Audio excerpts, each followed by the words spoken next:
ഇന്ന് ജൂലൈ 12 മലാല ദിനം. കൊല്ലുവാൻ അലറി വന്ന താലിബാൻ തീവ്രവാദികളെയും ശരീരത്തിൽ തുളച്ചെറിഞ്ഞ വെടിയുണ്ടകളെയും ലോകത്തിൽ നിന്ന് എന്നേക്കുമായി മായ്ച്ചു കളയുവാൻ ശ്രമിച്ച മരണത്തെയും അതിജീവിച്ച് സ്ത്രീശക്തിയുടെ പര്യായമായി മാറിയ മലാല യൂസഫ്സായിയുടെ ജന്മദിനം. അതാണ് നാം മലാല ദിനമായി ആചരിക്കുന്നത്. പെൺകുട്ടികൾക്ക് വിദ്യാഭ്യാസം നിഷേധിക്കുന്ന പാക് താലിബാന്റെ നിലപാടിനെതിരെ പോരാടിയ വിപ്ലവ നായിക, മരണത്തോട് മല്ലടിച്ച രണ്ടാം ജന്മത്തിലേക്ക് പ്രവേശിച്ച ധീര നായിക. ഡോക്ടറാകാൻ ആഗ്രഹിച്ച മലാല പിന്നീട് തനിക്കൊരു രാഷ്ട്രീയ പ്രവർത്തകയാകാനാണ് താല്പര്യമെന്ന് പറഞ്ഞു.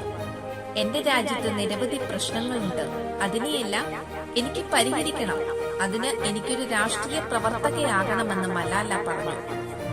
2012 ഒക്ടോബറിലായിരുന്നു സ്കൂളിൽ പരീക്ഷ കഴിഞ്ഞ് വീട്ടിലേക്ക് മടങ്ങുകയായിരുന്ന മലാലയ്ക്ക് ജീവിതത്തിൽ അതികഠിനമായ പരീക്ഷണം നേരിടേണ്ടി വന്നത്. മുഖമൂടിധാരികളായ ഒരു കൂട്ടം തീവ്രവാദികൾ മലാല സഞ്ചരിച്ച ബസ്സിനുള്ളിൽ കയറി ഇങ്ങനെ അലറി, ആരാണ് മലാല? പറയുക, ഇല്ലെങ്കിൽ എല്ലാവരെയും വെടിവെക്കും. മലാലയെ തിരിച്ചറിഞ്ഞ അവർ അവൾക്ക് നേരെ വെടിയുതിർത്തു. കയ്യെത്തും ദൂരത്തു നിന്നും അയാൾ നിറയൊഴിച്ചു. ഒരു വെടിയുണ്ട അവളുടെ തല തുളച്ചു കയറി. മരണത്തോട് മല്ലടിച്ച് ദിവസങ്ങളോളം കിടന്നു. പിന്നീട് അങ്ങോട്ട് നിരവധി പ്രതികൂലങ്ങളായിരുന്നു.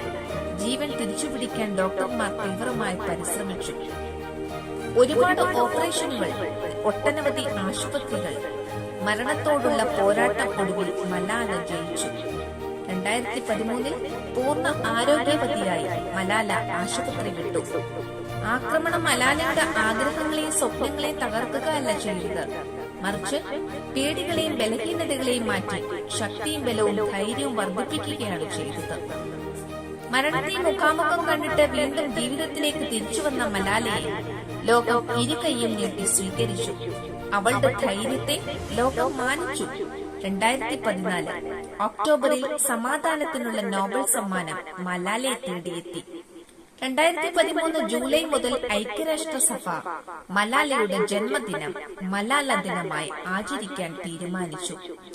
ഈ ദിനം അവരവരുടെ അവകാശങ്ങൾക്ക് വേണ്ടി ശബ്ദമുയർത്തുന്ന എല്ലാ സ്ത്രീകളുടെയും പുരുഷന്മാരുടെയും ദിനം കൂടിയാണെന്ന് നമ്മെ ഓർമ്മിപ്പിക്കുന്ന ദിനമാണ് മലാല ദിനം.